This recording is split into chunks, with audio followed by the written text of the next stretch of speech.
Hi, it's Donna, your homegrown gourmet, part of the Gourmet Are Good Enough team with my sister Diane. Today it's about cranberries. During the holidays, I always grab 1 or 2 extra bags of fresh cranberries because it's the only time of year that they're available. I throw them in the back of my freezer, and that way I can satisfy my craving all year long for the fresh, tart cranberry flavor. I'd like to share my recipe for cranberry-orange bread. Let's get started. I'm following the recipe I found on the back of a Quaker Oats box. I have some mini loaf pans here that I'm just going to spray. This recipe that I'm doing is good for a 9x5 loaf pan, but I like to do the mini ones so then I can freeze a few for later. So sprayed the bottom with a little bit of cooking spray, oven preheating to 350. Now we can get started on the recipe. Start with 2 cups of flour, 1 cup of oats. Now you can use quick oats or old-fashioned, 3/4 of a cup of sugar, granulated sugar, 2 teaspoons baking powder, 1/2 teaspoon baking soda, and 1/2 teaspoon of salt. And those are our dry ingredients. We're going to whisk those together, and then I'll set that aside.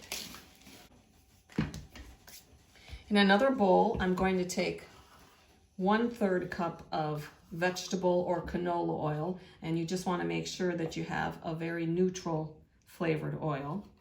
I have 3/4 of a cup of freshly squeezed orange juice, and if you're going to squeeze your own orange juice, I suggest getting navel oranges because the winter months is when they're very plentiful and they don't have any seeds and they're very, very juicy. You want to crack 2 eggs.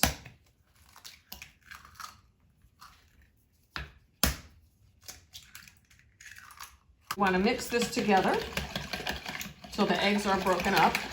The nice thing about this recipe is it's really easy. You don't have to pull out a mixer. There's not a lot to do.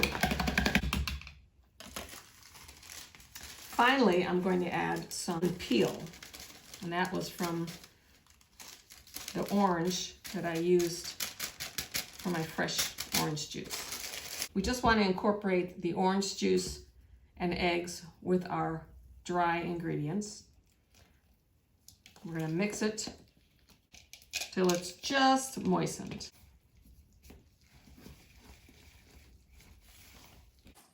Perfect. Lastly, we want to add our chopped cranberries. And I have about 1 cup of fresh chopped cranberries. Now the batter should be pretty thick at this point, and that's perfectly fine.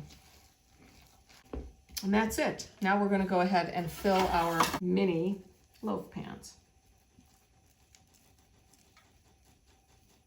And when you're doing a loaf pan, when you're doing a recipe like this, you want to do about 2/3 to 3/4 of the way full. Okay, so these are done. We are going to go ahead and pop this in our oven. If I had a regular loaf pan, I would probably cook it for 60 minutes or more and then insert a toothpick or a cake tester to make sure it's dry.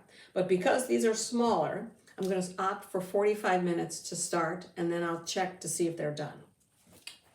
So I just took my cranberry-orange bread out of the oven, and look at those beautiful mini loaves. They're just perfect. But you know me, I always like to take it one step further. So to finish this, I like to coat it with some melted butter. Oh yeah, right on top. And then a good dusting of decorator sugar. And that reminds me of those cranberry muffins that I make Christmas morning. Thanks for watching. I hope you enjoyed this video. I have other recipes for cranberries in the description below. Don't forget to like, follow, and subscribe. Ciao!